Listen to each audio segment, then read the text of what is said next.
Hello, future toppers. Let's make maths simple, intuitive, and fun together.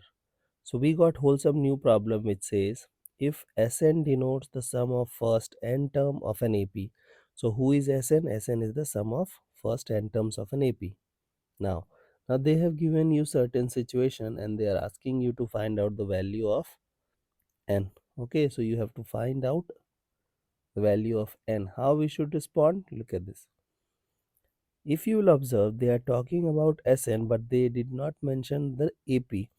Means we don't know who is A, we don't know who is D. So what we will do, we will take a sasta AP.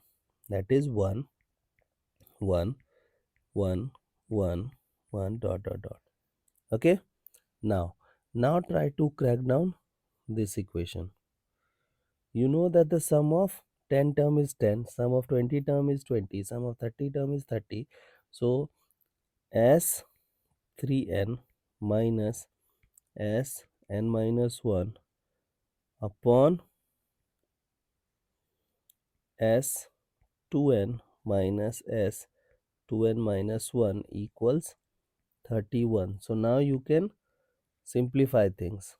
You know that the sum of 3n term would become 3n. Sum of n minus 1 term will become n minus 1. Sum of 2n term will become 2n. Sum of 2n minus 1 term will become 2n minus 1. So it is 31. We have 3n minus n plus 1, 2n minus 2n plus 1 equals 31. Now you can play fruit ninja, this thing gone. We are left with 1 in the denominator. So we have 2n plus 1 equals 31. So 2n is 30. So n is 15. Okay. So the value of n becomes 15. I hope the idea is clear and you guys can handle similar situations. So see you guys in next session of Mathflix.